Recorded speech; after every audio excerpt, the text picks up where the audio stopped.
Anybody know what page we left off on? I think I know.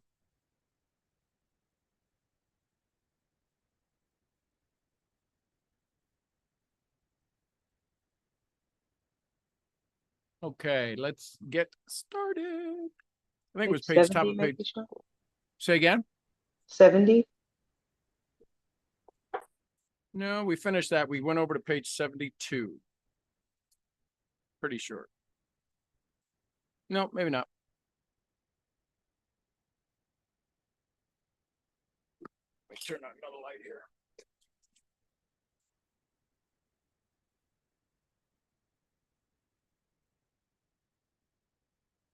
I have start. Usually I'm much better at this. Okay, so the 16th was Tuesday, so Wednesday, so we started there. Pretty sure we're over here. We're going to go to page 72, top of 72. I think we read that too.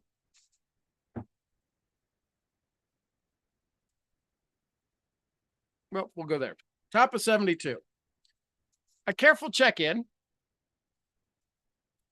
A careful check-in, a careful checkup with Mr. Carnegie, Carnegie's former business associate, which was made through this course, which was made after this course began, proves conclusively not only that there is such a law as that which has been called the mastermind, but the law was the chief source of Mr. Carnegie's success. Perhaps no man was ever associated with Mr. Carnegie who knew him better than did C.M. Schwab. In the following words, Schwab has accurately described that subtle something, aka secret sauce, in Mr. Carnegie's personality, which enabled him to rise to such stupendous heights. Here's what he says. I never knew a man with such imagination, lively intelligence, and instinctive comprehension. You sensed that he probed your thoughts and took stock of everything that you had ever done or might do. He seemed to catch at your next word before it was spoken.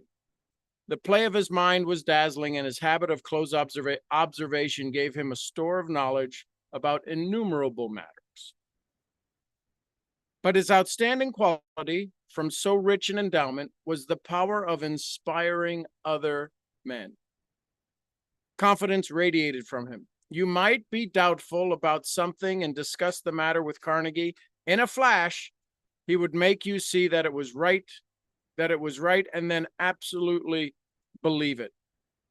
Or he might have settled your doubts by pointing out its weaknesses. This quality of attracting others and spurring them on arose from his great strength.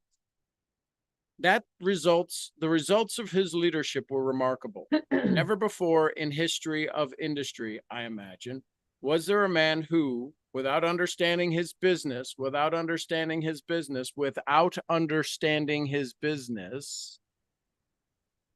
in its working details, makes no pretense of the technical knowledge concerning steel or engineering, and yet was able to build up such an enterprise. Mr. Carnegie's ability to inspire men rested on something deeper than any faculty of judgment. In the last sentence, Mr. Schwab has conveyed a thought which corroborates the theory of the mastermind, to which the author of this course has attributed the chief source of Carnegie's power. Schwab also confirmed the statement that Mr. Carnegie could have succeeded as well in any other business as he did in the steel business. It is obvious that his success was due to his understanding of his own mind and the minds of other men, and not the mere knowledge of the steel business itself. This thought is most consoling to those who have not yet attained outstanding success, for it shows that success is solely a matter of correctly applying laws and principles which are available to all. These laws, let us not forget, are fully described in the 16 lessons. Carnegie learned how to apply the law of the mastermind. This enabled him to organize his faculties of his own mind and the faculties of other men's mind to coordinate the whole behind the definite chief aim. We're going to pause there and talk about Schwab and his perception of Carnegie. So he starts off and he says, I've never known a man with so much imagination, lively intelligence, and instinctive comprehension. What do you think that sentence means? Break it down.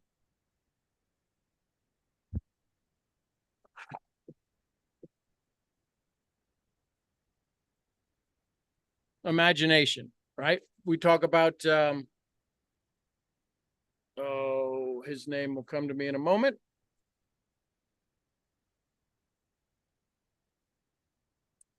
Can't think of it. I could see him. Clear as a bell. The 4 ways of creating money: manipulation, coordination, communication. What was the highest one? Imagination. Imagination. This chapter we are halfway through chapter 2, and we are in the big blue book, which you may not have. We are in lesson 2, definite chief aim. We're 1, 2, 3, 4, 5, 6, 7, 8, 9, 10 pages in. So probably 15 or so pages in your book, RC. If it's this book, it's 74. Oh, say it again. If Wheezy. It's this book, it's page 74. Okay, page 74. So what does it mean to have imagination? Now, let's keep in mind, imagination, Carnegie said, Carnegie's ability to inspire men rested on something deeper than any other faculty of judgment. So the opening statement, the opening phrase was, perhaps, I never knew a man with so much imagination, lively intelligence, and instinctive comprehension. And Carnegie then goes on to say, Schwab goes on to say, Mr. Carnegie's ability to inspire men rested on something deeper than any faculty of judgment. So what would, with so much imagination, what do you think he needed to have imagination about?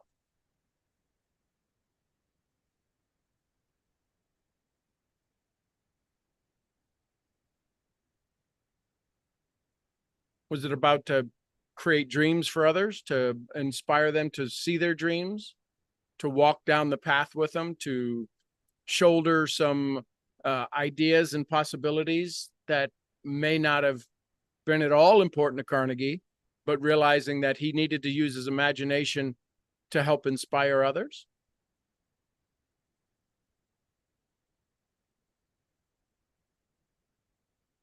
How many of you it's your desire to drive a Formula One race car in the Grand Prix? Not. But if that was yours, I could find a way, I could use my imagination for me to inspire you. But if it was a situation in the situation where he was imagining, is he imagining other people? Are you saying that he was imagining other people's desires and imagining himself inspiring them, or was it his inspiration to inspire others that brought him into a situation where he was able to inspire others because of his desire to, his dream of being in service to them and lifting them up? When you listen to Carnegie and you read some more stories about him, he really didn't want to be in service to anybody. Oh. He wanted his success. One of the biggest things, one of the biggest stories that you hear about Carnegie is that he would go into the steel mill and every night he would write how many tons of steel they produced. He'd take a big white marker and draw on the ground 3 tons. And he'd erase it. And the next shift would have to do more, 4 tons. And if they didn't, they were kind of ridiculed by the teams. Carnegie brought in police to break people's skulls when they wanted to strike. So if we're clear about his imagination, it was, how do I inspire that mule to go pull the biggest load possible? So carrot or stick. I hear you. Okay. Now, he had to have an imagination so the mule wouldn't get stuck. He understood that if you use the carrot and the stick, if you use the carrot, have the stick available, but the carrot is what drives people. And in the 1900s, carrots weren't often offered to people in those kinds of positions.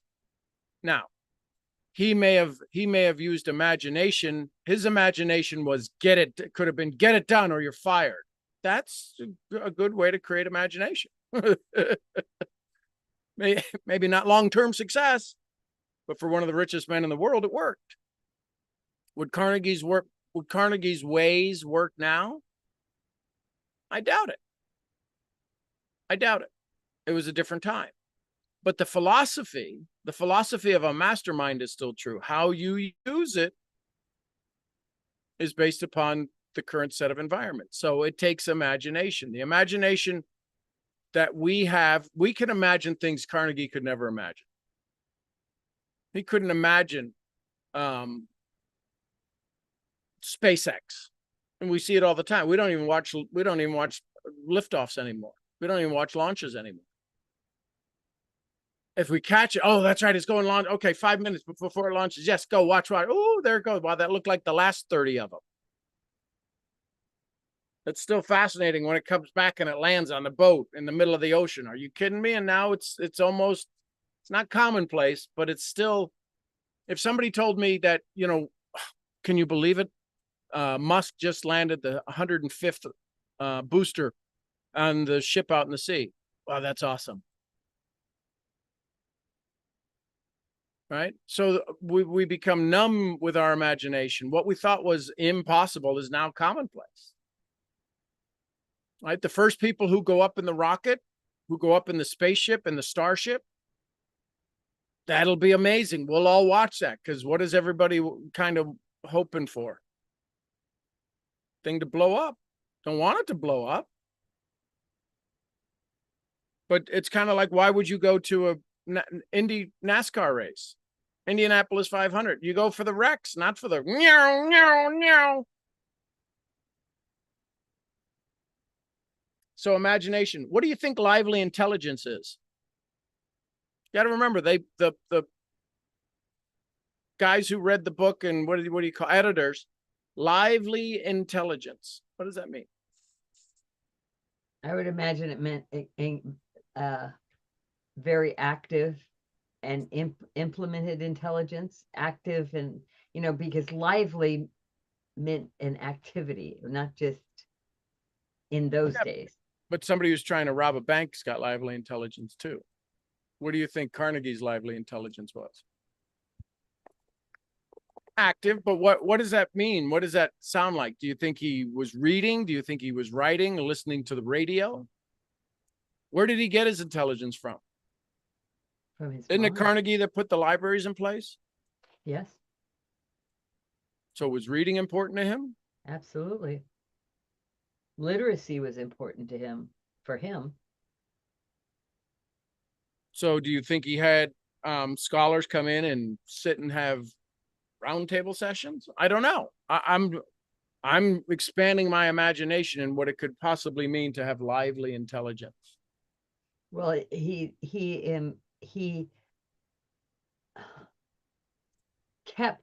used everything that he read and he studied, and because he was a very literate person, which is why he set up libraries.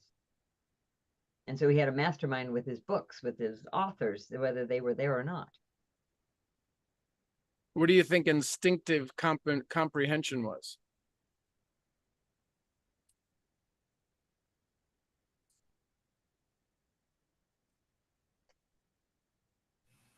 Ability to understand. And is it ability to understand at what level? Very high level. A high level. Well, it could, listen, you can understand. I don't understand D equals MC squared. I'm sure that's a high level. The part that I get is instinctive.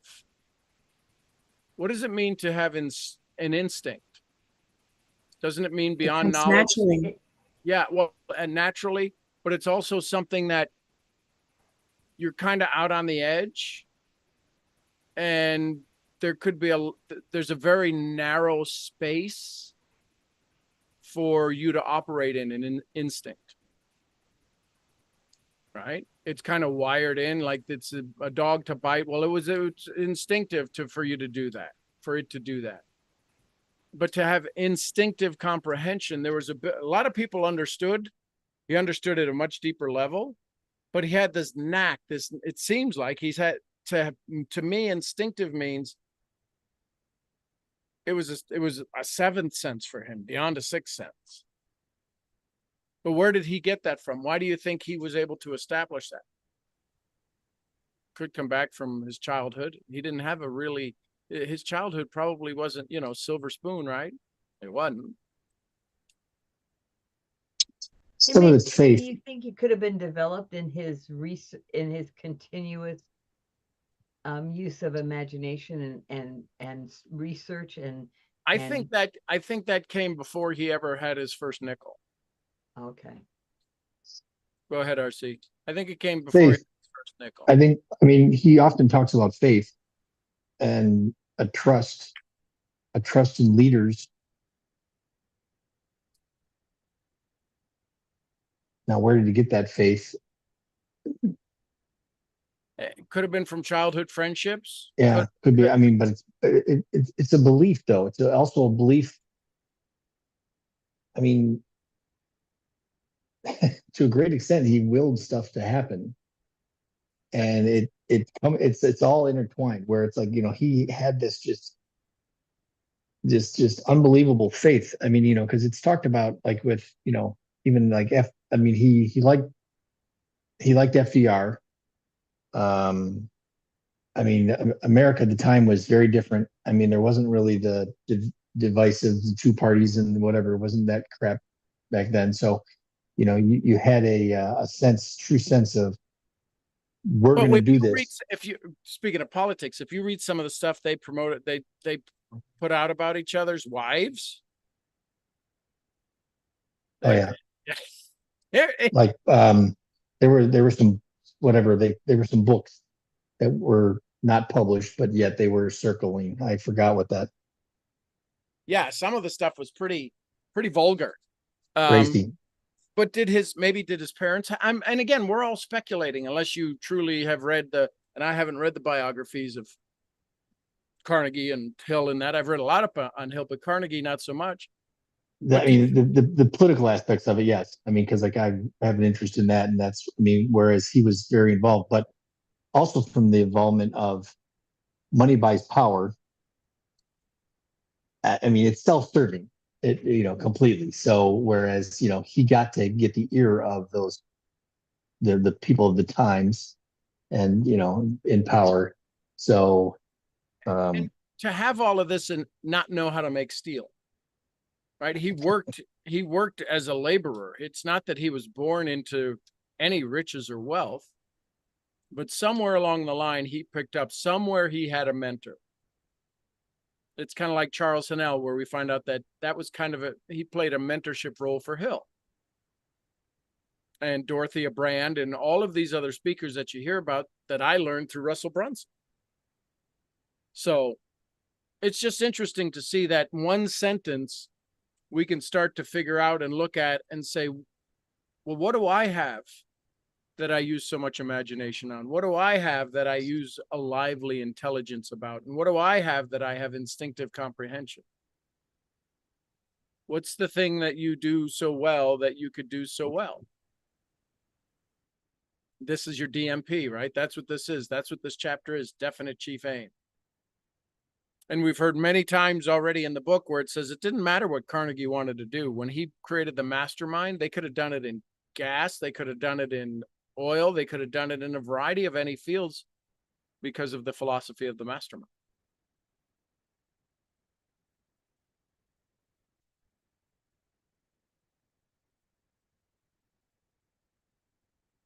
The play of his mind was dazzling, and his habit of close observation gave him a store of knowledge about innumerable matters. What do you think close observation meant?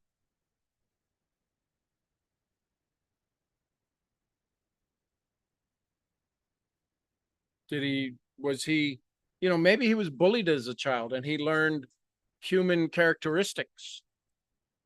It's not uncommon for kids that age to be, the little rascals fighting all the time. You just fought. You just tooth and nailed it. So what do you think it means by close observation? Mike, if it was focus, why didn't they use focus? I don't think it was focus. And this is Schwab, somebody who was wildly successful, writing in the after of his awareness of Carnegie. How curious was the observation of Schwab to be able to pick up on all this stuff? It took, and Schwab calls it that he that he had a habit of close observation. So it was a development. He observed, and he maybe like you were saying, he might have been bullied and he just observed people from afar and learned, how you can tell from our movements. And I mean, that's close observation, but he developed he had a habit of close observation. To me, the fact that it's a habit is from developing it. My close observation came from my mom being an alcoholic. I could tell from the way she walked that something was different. I could tell from the way that she sat at a kitchen table. I could tell the way that she turned her head, because I knew what I was in for next. I didn't notice it in the beginning. I was like, what do you mean mommy's drinking? She looks fine. Then you start picking up, it's kind of like the way we monitor volcanoes, right? Looks fine, yeah, but there's tremors. How do you know? We have seismic things that measure the tremors, that measure the vibration. And it could have been the same for Carnegie, in that whatever was going on, he developed a habit of close observation, so he knew what was coming next. So that's why when I teach people network marketing, always ask the same questions. And the reason you want to ask the exact same questions, the exact same ways, as close as you can, is so you can measure the responses. And so you can start to track people based upon a given, in science, it's called the control, or something that when you ask the formula that you use the exact same time, so you can see how the environment responds to it. So I learned how people lie, because a lot of people told me the truth and it wasn't the truth. And I kept getting truth all the time, truth. And still people lied, and I wasn't picking up on how they were lying. So then I had to pay close attention, not to their words, right? Who you are, speak so loud. I don't need to hear the words coming out of your mouth. I had to pay attention to what their body was saying. I didn't know it was called neuroencoding at the time. So close observation is do you match your words?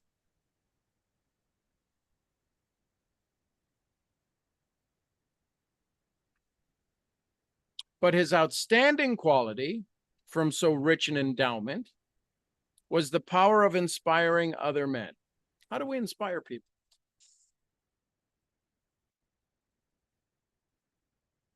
Enthusiasm in theos, God within. But what does it mean to inspire somebody? From all of the other rich endowments of skills and close observation and imagination and lively intelligence and instinctive comprehension, he said his most amazing quality was the inspiration of other men. Back then, my guess is it was recognition.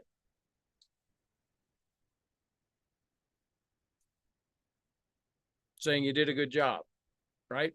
Medals, ribbons, men and women die for them, and babies cry for them. Recognition. Right? How many of us will do something for a piece of paper more than we will for a check sometimes? I would clean my room like crazy for my mom to say, nice job.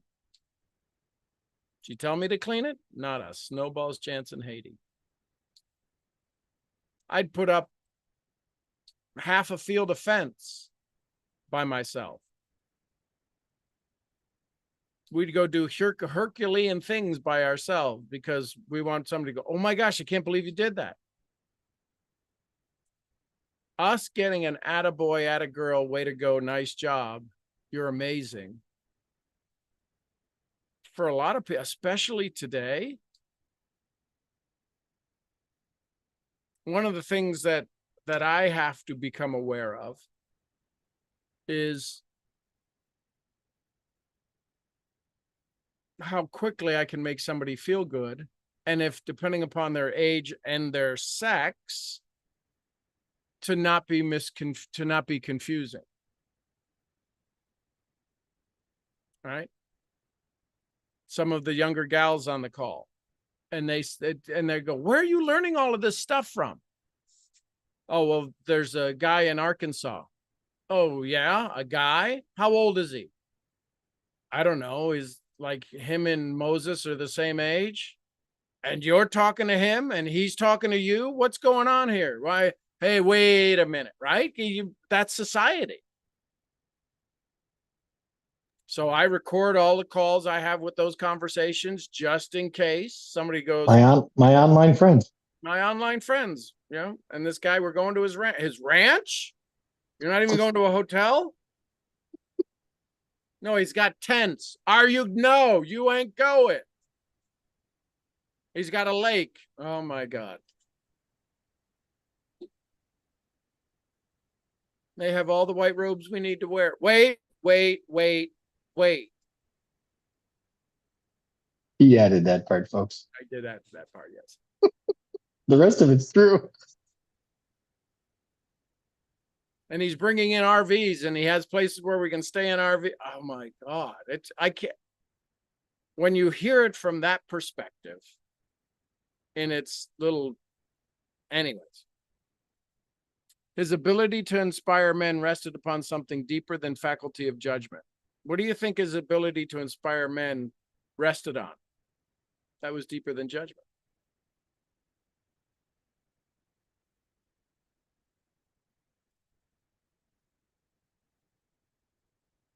The reason I'm asking is because you all have these qualities. And when you become aware that you have them, you'll be able to get to use them. How many of you have found something in the kitchen, a tool, and you go, oh my God, I forgot I had this. All right? I don't know what it is. Could be a whisk, a special whisk. Could be, we have those frothers. And the frother went out a couple of days ago. So we're waiting on Amazon because we don't have Amazon Prime here. We have Amazon Primitive here. And it takes a couple of days for it to get here. I used to love, I'd get up at 4 o'clock in the morning and I'd go, I want that. And it would be there before 6 o'clock. It was the greatest thing in Dallas. It was amazing. Amazon Prime, 2 hours. Now it's Amazon Primitive, 2 days.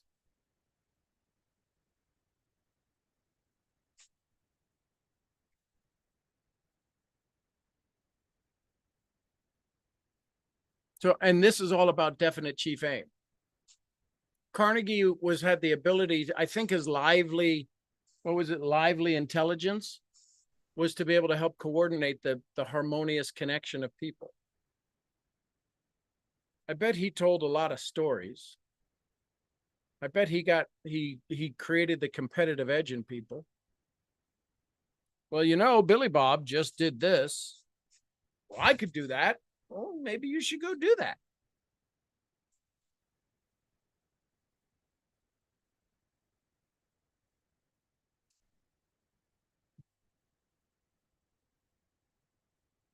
All good? We'll go on. Mr. Carnegie learned how to apply the law of the mastermind. The law of the mastermind. This enabled him to organize the faculties of his own mind. Here's the key, the faculties of his own mind and the faculties of other men's minds to coordinate the whole behind the definite chief aim. Every strategist, whether in business or in war or industry, or other callings understands the value of organized, coordinated effort. Every military strategist understands the value of sowing seeds of dissension in the ranks of the opposing forces because this breaks up the power of coordination back of the opposition. During the late war, much was heard about the effects of propaganda. And it seems, do you think there's some propaganda going on today? During the late war, much of was heard about the effects of propaganda, and it seemed not to exaggeration to say that the disorganizing forces of propaganda were much more destructive than were all the guns and explosives used in the war. One of the most important turning points in the war came when the Allied armies were placed under the direction of French General, I don't know how to say that name, Foch. I like Foch better, but Foch, we'll go with Foch. Fouché. There are well-informed military men who claim that this was the move which spelled doom for the opposing armies.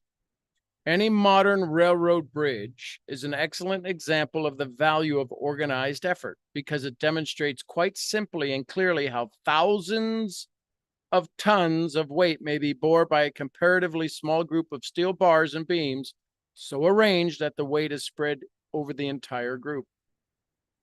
There was a man who had 7 sons who were always quarreling among themselves. One day he called them together to inform them that he wished to demonstrate just what their lack of coordinated effort meant. He had prepared a bundle of 7 sticks, which he had carefully tied together. One by one, he asked the sons to take the bundle and break it. Each son tried, but in vain. Then he cut the strings and handed one of the sticks to each of the sons and asked them to break it over his knee. After the sticks had all been broken with ease, he said, "When you boys work together in the spirit of harmony, you resemble the bundle of sticks, and no one can defeat you. But when you quarrel among yourselves, anyone can defeat you one at a time." There is a worthwhile lesson in this story of the man and his 7 sons, and it may be applied to the people of a community, the employees and employers in a given place of employment, and to the state and the nation in which we live. Organized effort may be made a power, but it may also be a dangerous power unless guided with intelligence. Which is the chief reason why 16 lessons of this course is devoted largely to describing how to direct the power of organized effort so that it will lead to success. That some sort of success which is founded upon truth and justice and fairness that led to ultimate happiness. One of the outstanding tragedies of this age of struggle and money madness, this is in the 1930s, or is this 2024? I'm not sure. One of the outstanding tragedies of this age of struggle and money madness is the fact that few people are engaged in the effort with which they like best. History repeats itself.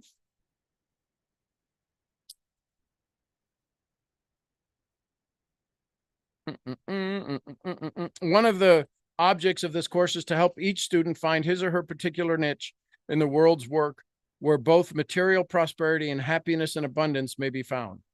For this purpose, a character analysis chart accompanies the 16th lesson. This chart is designed to help the student take inventory of himself and find out what latent ability and hidden forces lie sleeping within him.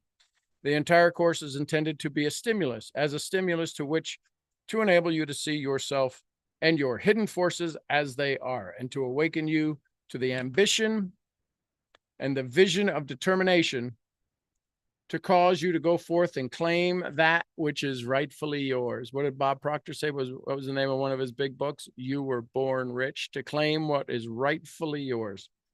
Less than 30 years ago, a man was working in the same shop with Henry Ford. A man was working in the same shop with Henry Ford, doing practically the same sort of work that he was doing. It has been said that the man was really a more competent workman in that particular sort of work than Ford.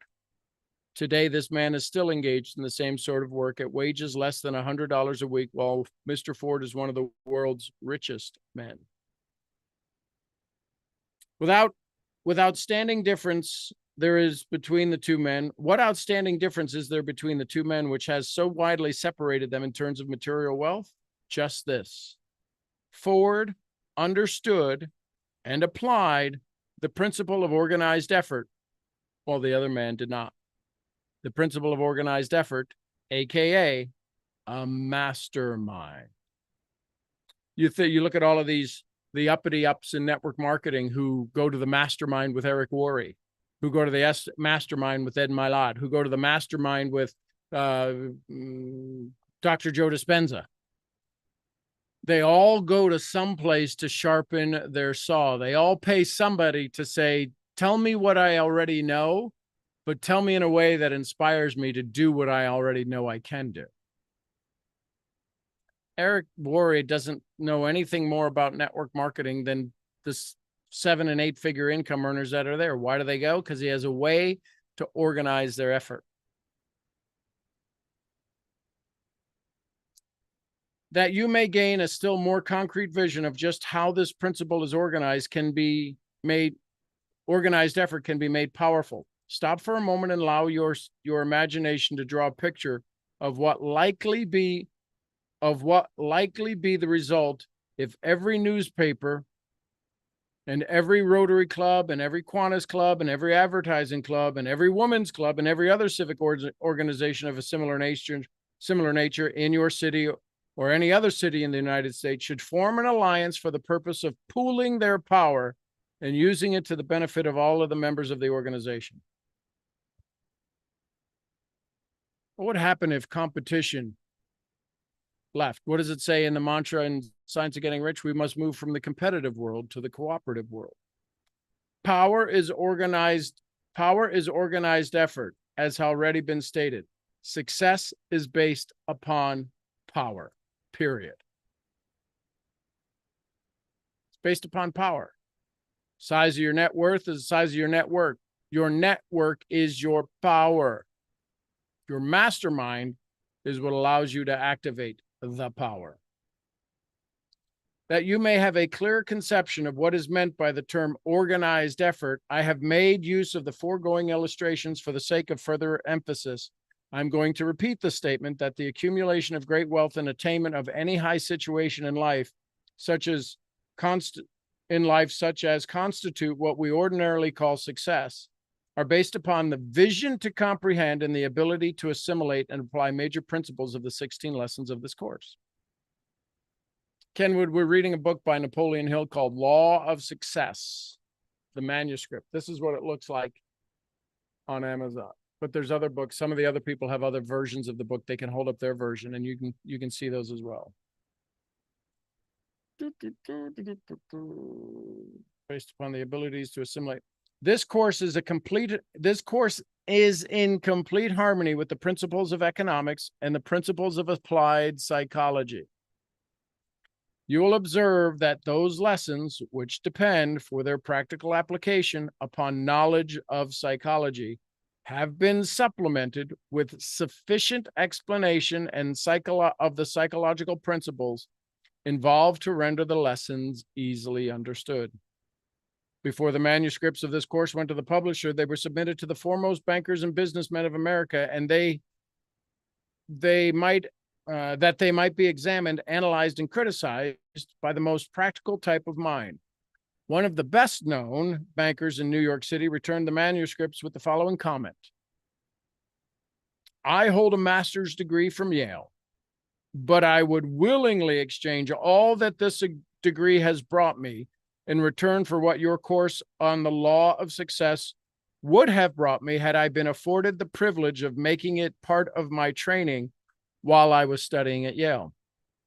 My wife and daughter have also read the manuscripts, and my wife has named your course the Master Keyboard of Life, because she believes that all who understand and apply it may play a perfect symphony in their respective callings, just as a pianist may play at any time, may play any tune when once the keyboard play any tune when once the keyboard of the piano and the fundamentals of the music have been mastered. No two people on earth are exactly alike, and for this reason, no two people would be expected to attain from this course the same viewpoint. Each student should read the course, understand it, and appropriate from its contents whatever he or she needs to develop a well-rounded personality. Before the appropriation can be properly made, it will be necessary for the student to analyze himself through the use of the questionnaire that comes with the 16th lesson of the course, for the purpose of finding out what his deficiencies may be. The questionnaire should not be filled out until the student thoroughly masters the contents of the entire course, for he will be in the position to answer the questions with more accuracy and understanding of himself. Through the aid of the questionnaire, an experienced character analysis can take inventory of one's faculties as easily and as accurately as the merchant can inventory the goods of the shelves. This course has been compiled for the purpose of helping the student find out what are his or her natural talents, and for the purpose of helping organize, coordinate, and put into use the knowledge gained from experience. For more than 20 years, I, Napoleon Hill, have been gathering, classifying, organizing the material that has gone into this course. During the past 14 years, I have analyzed more than 16,000 men and women, and all of the vital facts gathered from these analyses have been carefully organized and woven into this course. These analyses brought about many interesting facts, which have helped to make this course practical and usable. For example, it was discovered 95% of all who were analyzed were failures. But 5% were successes.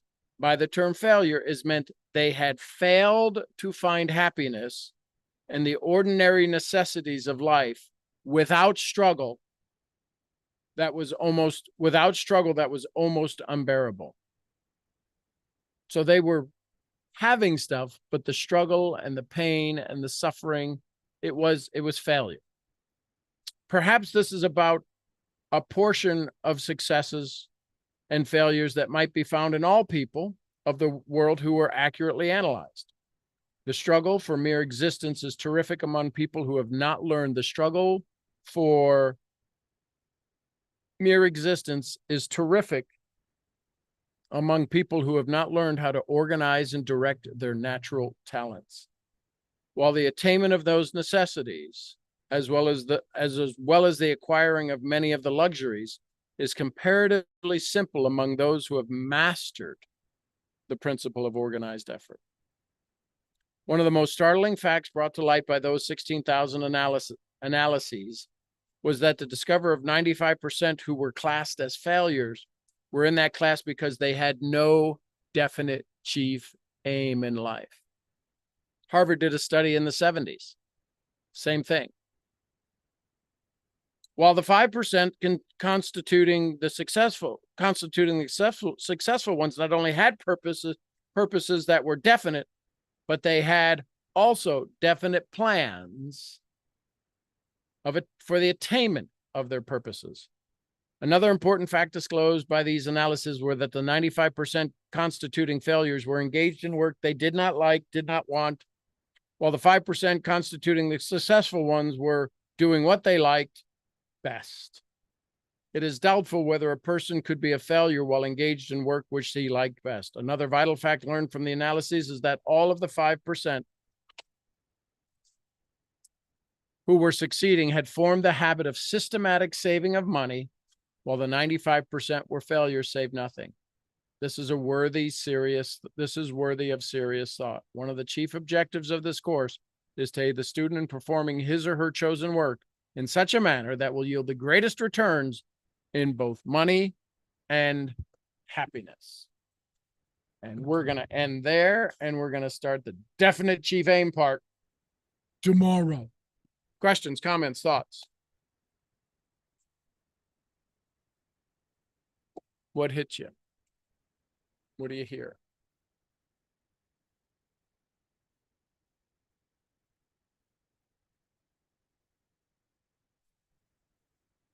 The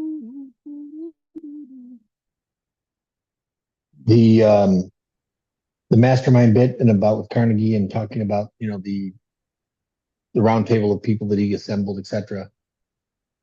What hits me is that that was necessary not only for him but also for everybody else. But because if anybody strayed, they could always rely on each other, and so the group together, that's where the power is. So amongst this group of people, I mean, if our real life, if we falter, if we have questions, if we question ourselves because of other people that are influenced, just like you talk about, you go to an event, the next day or two or within a week, you get hit with all the darts from everybody from what you are talking about, which also, I mean, and I know earlier you discussed, I'm sure it's like, don't tell anybody your goals, your thoughts, whatever, unless it's the right group of people or persons. Unless So you're that's- unaffectable, right? Unless you're the ability to be Agreed. unaffected. And most Yeah, people, well, most people are affected because they don't have their chief aim. yeah. Yeah, well, and Hill used Carnegie for that. I mean, that's been documented early on. Yeah. And Hill did all of this thinking he was going to be paid by the richest man in the world. Carnegie said, I'll give you letters of introduction. But he spent 20 years. We can't get people to spend 20 minutes in their business without Now, needing to do it for them. if his stepmother didn't tell him that he was going to be the richest person in the Hill family, would, and again, would we all be here? How much money did she spend? Where did she get the money to buy him a typewriter? Right. Yeah, it's a lot. They're in the hills of West Virginia. They're in these foothills of nothingness. Yep. She bought him a typewriter. Could you imagine coming home with that? What do you need that for? Plunk, plunk, plunk, plunk, plunk, plunk. Yeah. And then to be this icon of personal development, human nature, and become a better person and have divorce and then be robbed by Rose. She wrote a book on how to marry rich men and take their money. Talk about a slap in the face. And still he goes on, right? Kind of cool stuff. Glad it wasn't me. My favorite part was the part when you're talking about you can't activate the mastermind unless they're all there. And they're all in harmony with it. And when one dissents, it literally wipes out. It's kind of like taking a magnet to the hard drive. When the mastermind disintegrates, you literally don't remember the things that you learned in the mastermind. You just say, well, that one didn't work. It did work, but you don't remember it because it literally changes the vibration of everything that was happening inside the mastermind. It's the craziest thing.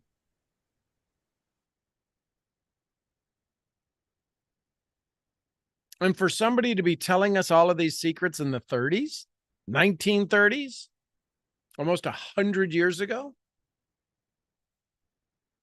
before The Secret ever existed, but The Secret always existed.